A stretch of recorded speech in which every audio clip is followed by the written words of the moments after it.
Today, I'm delighted to welcome Michael Berenbaum. Michael is a scholar, a rabbi, and he's also a man who has worked on various films, including one many people have already seen, Nuremberg. And you were the historical advisor on this film. Is that right, Michael? I was the historical advisor on Nuremberg, which is a very fascinating film because part of it was a confrontation between a psychiatrist and Hermann Göring. And the psychiatrist's task was initially to examine the Nazi war criminals and see if they were psychologically fit to stand trial. But once he solved that problem, he then took on an additional and special responsibility, which was to see if he could figure out what made these men do. And I'm being gender specific because the only people on trial at Nuremberg were men. What made these men do what they did and be able to do what they did. And Hermann Göring was the most interesting, the most intelligent, and the most powerful of all the Nazi war criminals who stood trial during the initial Nuremberg trials, and confrontation, and consequently the confrontation between him and the psychiatrist was very interesting. My task was to read the script and to make sure it was historically accurate, to make sure that there also was an accuracy with regard to the psychological content. And I'll put it to you this way, that Russell Crowe, who plays Göring and plays Göring brilliantly in the film, had a problem as an actor, which is that Göring is that Russell Crowe is such a powerful and wonderful actor that the audience generally loves him and appreciates him, but they had to hate Hermann Göring, and he couldn't. Yeah, and you told Russell that, right? He couldn't seduce. He couldn't seduce the audience in the way that he normally seduces the audience without distorting what the director, the producer, and what he himself wanted to achieve, which was that they understood the particular menace of Göring. And that was a very interesting and artful task for an actor to perform. Right. Now, you were on the set at different points during the show. Yes. Did you ever say, you're too likable there, do it again, or something like that? I don't. When you're on the set as a historical advisor, the only person who says do it again is either the actor or the director. A movie is hierarchical in the sense that the director is in charge. The director is like, you'll forgive theologically, the director is like God in that context. Right. And the actor is supposed to be subordinate to the director, except if you have world-class actors, and there were two world-class actors, Russell Crowe and Rami Malek. Yeah, yes, absolutely. If you have a world-class actor, they're like, I guess the best analogy to give you, Stewart, is they're like a superstar baseball player, where the manager theoretically has the power, but you don't alienate the superstar. Right, right. Well, it was interesting to see this movie now when the Holocaust is almost out of the minds of a lot of people. It's not in the front of people's minds, and I think that this is great for younger people today to see this. You're right. I mean, there's even a scene there in which they use a segment that was actually shown at Nuremberg, as I recall, from the Holocaust. Am I right? There's a very interesting thing about the Nuremberg trials. The the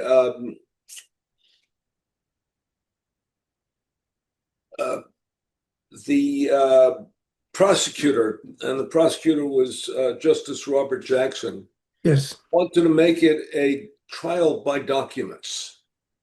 In other words, it's very interesting that no survivor spoke at Nuremberg, and the basic elements were a trial of documents. But a trial of documents is dry. I It's what understand that. I understand that William Donovan, who became what was later known as the CIA. He was at the Yeah, he time. was the head of OSS at the. Right, exactly. And he called it boring. He said 3 weeks in, it's boring. So what do they do to correct that? Remember, Nuremberg had itself as a trial had several tasks. The first task was to bring the Nazi war criminals to justice. But the problem is that in my work, I say it's rebuilding the scaffolding of justice, the illusion of justice. What do I mean, the scaffolding of justice and the illusion of justice? Hundreds of thousands, if not millions, of Germans participated in the crime. Yes. And you were trying 22 people. Whatever you did, and the other thing is, justice is about balance. How to achieve balance between the magnitude of the crime and the number of people there. You can't. So you have the scaffolding of justice. You even have what we call the illusion of justice, which is a necessity because you have to rebuild the world. The second task, rebuild the world after such an injustice that everything is out of whack, everything is out of disproportion. The second task was to sort of convince the German people to go in another direction. Remember, this is right after the war. They had been 12 years under Nazism, and you have to win over the population to see how awful, how evil, how terrible, how awesomely evil this event was. And to do that, you have to win over the population. And the third was to convince the world that Nazism was uniquely and distinctly evil. So, but to do that in a dry way didn't work. So they used film. And remember, we're dealing in Nuremberg, in the Nuremberg film, we're dealing with film. They had a film within the film. And the film within the film is what gave it Yes. its personhood, its humanity, and what also gave a visceral outrage to what happened. It's the equivalent of to say to you, the man slaughtered 100,000 people, and then to viscerally encounter the murder of 100,000 people with the blood, the guts, the gore, and all of that. One becomes a statistic, the other becomes something that hits you in the gut, that challenges your soul. President Truman wanted this trial because he wanted the rule of law played out. Well, Churchill, Truman is the hero of this. I'm Truman, sorry? Yes, absolutely. Truman is the hero. Churchill wanted to just shoot him, Right. and Stalin wanted to Stalinize them, which is bring them to a show trial, know what the verdict is. Exactly. And you have to understand the reverence with which Truman took this by asking a Supreme Court justice to step aside from the court for a period of time and to serve not as a judge, but as a prosecutor. And he took one of the most respected Supreme Court justices, and Robert Jackson. Yeah. He took him off the court. And in our historical experience, the only other time you've had a justice assume that type of extrajudicial task was when Earl Warren was tasked by Lyndon Johnson to head the inquiry into the assassination of John F. Kennedy. And I think you and I are both old enough to remember the murder of John F. Kennedy. Sure. And how important it was for the American people to have as full a complete report, and using the Chief Justice of the Supreme Court as the person for that gave it the imprimatur. If he's not Mr. Justice, who the hell is? And if Robert Jackson is not going to achieve justice as a prosecutor, then who is possible to do that? I think one of the key things is both at the Nuremberg trial as well as this movie is showing the actual Holocaust films of the Holocaust. And I'm told that the actors were deliberately not shown this movie and that they saw it for the first time as the audience saw it. That was your idea, or? I wasn't that smart. Okay. Was the director's idea. Okay. And the question becomes, if you're a director, and I've worked on movies, obviously, Yes. a great deal. If you're a director, the question is, how do you get the actors to viscerally feel it in their soul, with the idea that the actor who feels it in their soul can come forth with a performance that is worthy for the moment. And part of that is precisely how do you shape them? And the director did that brilliantly. Many years ago, I participated in a film called Conspiracy, which was a reenactment of the Wannsee trial. And what the director did was not to shoot it, to, number one, do two things that were, from a pictorial point of view, brilliant. He had the camera at the table. So the camera was, as it were, the 16th person around the table. So you saw what you would have, the audience saw what it would have seen had it sat at the table and the like. And the other thing is he kept the 15 men around the table for 19 days with the idea that they would then have the tension between them. That's a tension that you have in a meeting of such import. Do you know if any of the actors, Russell Crowe and Ami, had they ever gone to Auschwitz? Had they ever seen any of the camps? The actors, Russell Crowe prepared for this deeply and educated himself greatly. And they sensed it and they felt it.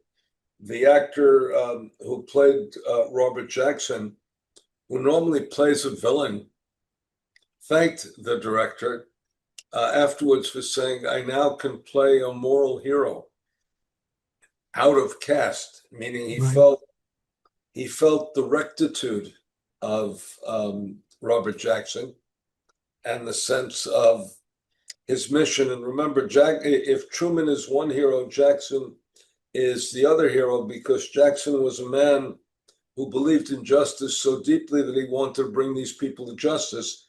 And he thought that justice could serve a purpose of nothing less than healing the world. Yes, yes. And the fact that they held it at the trial in Nuremberg in 1935, I think it was November 1935, the Nazis, Hitler, decreed, the Nuremberg laws in which they stripped the Jews of all their rights, and they couldn't get a job or whatnot. And so now to hold this trial. They held the trial in Nuremberg. Nuremberg was the site of these massive Nazi rallies. It was the site of Leni Riefenstahl's, famous films. Yes, the films. It is the site of the Nuremberg laws. And let's stress, because we have some idiocy taking place in understanding the Holocaust. And with all due apologies to Whoopi Goldberg, who didn't think that Nazism was about racism. What the Nuremberg laws did was to make it about blood. And the moment you define Jews by blood, you're making it racial in the most intense meaning of the term. And it led to the absurd situation that we would not understand in the United States, where Roman Catholic priests and Roman Catholic nuns and Protestant ministers were all defined as Jews because they had Jewish grandparents. It was not the identity they affirmed, it was not the religion they practiced, it was not the tradition they embraced, but they were defined biologically. But the reason Nuremberg was chosen was by the way, in addition to its symbolic meaning, was that the courthouse itself was not destroyed, and the courthouse Yes. had a jail adjacent to it.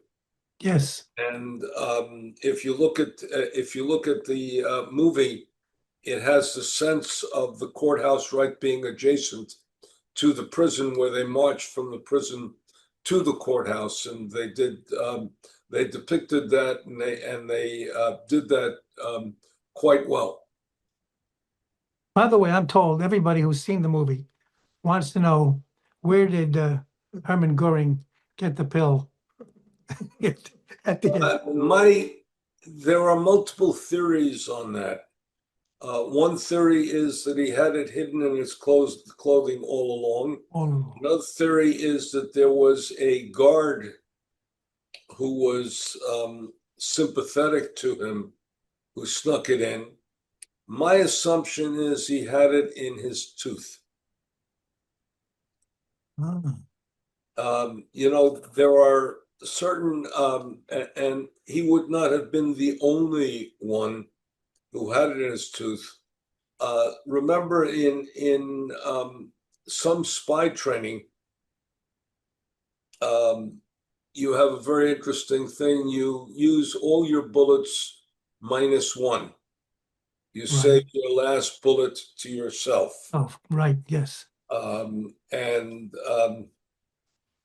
that's not unknown. Even a great hero, Jan Karski, who was a great hero, who was a Polish courier for the Polish underground, and who brought word of the Warsaw Ghetto and the like.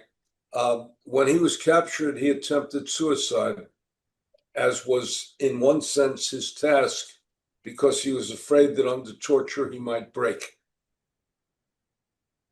Right. Right. And consequently, so Goring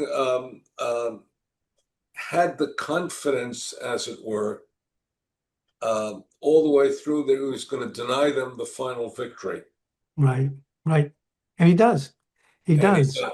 And he does. And the bloody task of the prison guards and the like, and the psychiatrist, and you see it in the movie, bloody task of prison guard and the psychiatrist was to keep the bastard alive so he could be killed. So, when he did that, I know they were so upset about it, but as a viewer, I wasn't upset, because he did for them what they were going to do for him momentarily. I don't know. Yeah, Um, but he took the prerogative of administering this to himself. yes. Um, Yeah. there's a way in which at extreme points, the very act of the state taking your life, or multiple nations, in this case, 4 nations taking your life, gives them control. And you to look. We all wanted Hermann Goring dead. The Correct. sooner, the sooner, the better. The Yeah, he audience. would. Yes. Let me explain. He was the highest ranking Nazi official at the time. He was the number two man. He was the number two man, and Yes. also the smartest of all of them. Had a very, very IQ, and had an insatiable appetite. Meaning, you see it in the physicality of Russell Crowe. You Yes. saw the physicality. You also had an allusion to it. He used to take 36 Percodans a day. Now, if you and I were to take 36 Percodans a day, we could do it once, and never again would we be heard of. Uh, Right. um, he had a man in Paris who collected his art. He had a person in Auschwitz. Well, the stolen art, the looted art Who, from the Jews. yes, but not only from the Jew, let's say from the Jews and from the museums of Paris. Yeah. Oh, yes, of course. With the idea that he had a shopping list of what he wanted. Yes. And it wasn't that he took art. He took art. He knew exactly what art he wanted to possess. He even had a stamp collector in Auschwitz. Remember when Jews arrived in Auschwitz, they arrived in Birkenau. Jews arrived with a suitcase. Now, if you were stamped and you put what was most cherished to you in that suitcase, along with your clothes, with your toothbrush, with all the ordinary things, and if you were a stamp collector of a certain type, you brought your stamp collection with you for two reasons. Number one, it was deeply personal. And number two, it was valuable and it was lightweight. Yes. Meaning stamps in those days could be sold, and it was a mobile source of wealth. So Goring wanted to collect the best stamps for his stamp collection. So he had a numismatics expert sitting in what is called Canada, which is the gathering place of the confiscated Jewish property in Birkenau, doing nothing else but going through stamp collections for Hermann Goring and for Adolf Hitler. Wow. Which tells you how bloody meticulous they were in the looting process. Incredible. And remember, with the nature of the evil, you have to say the devil is in the specificity of the details. Yes. So, by the way, I not regarding the film, but there are a lot of people who say Hitler actually escaped and he went to Argentina. Do you believe that? No. I have complete and total confidence that Adolf Hitler died in the bunker. He committed suicide in the bunker. In fact, the interesting thing about, you have to think, and there was an art depiction of this many years ago. There was Hitler marries his longtime mistress, Eva Braun. Right. Mazel tov, you're now married, and now we're gonna kill ourselves. So imagine his wedding day is also his death day, is also her death day, and he didn't want to be captured, and they burned his body. Goebbels committed suicide, killed his 10 children as well. He didn't want to live in a world without Adolf Hitler. Goring was very interested in living. And remember, it begins with Goring surrendering. In other words, Goring also wanted the trial. Yes.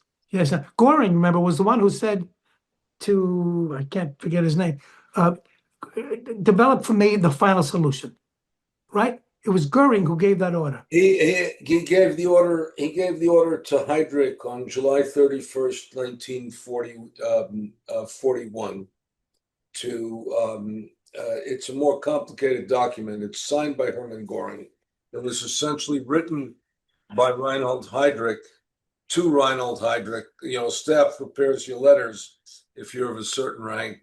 Written by Heydrich to essentially prepare the final solution to the Jewish problem. And that's the moment at which several things happened immediately thereafter, which is that, and this is where we have the evidence, the Nazis up till 1941 wanted to get rid of the Jews by forced immigration. Yes. Get the hell out. The decision afterwards was they closed the borders from any occupied territory for Jews leaving. And then they ordered Globutnik, Adilio Globutnik, to establish killing centers, which changed. The Holocaust essentially had two stages. I'm a plane in the rear end historian, so let me be a historian for 30 seconds. The first stage is you sent mobile killers to stationary victims. And the second stage is you made the victims mobile and you sent them to stationary killing centers where death was impersonal and it was an assembly line. It was the combination of Charles Darwin and Henry Ford with the assembly line, which depersonalized the entire process and which meant that instead of hundreds killing thousands, hundreds could kill tens of thousands and ultimately millions without having much contact with the victim. It went along an assembly line of process, arrival selection, and gassing, et cetera. So this was an essential part of the process. Yeah, yeah. And so this man, as we take this, going back to the film Nuremberg, he knows he's going to die because I think there were 22 on trial. 12 actually were sentenced to death. Correct? Some were acquitted Yes. because they were less involved, and some were given less than a death sentence.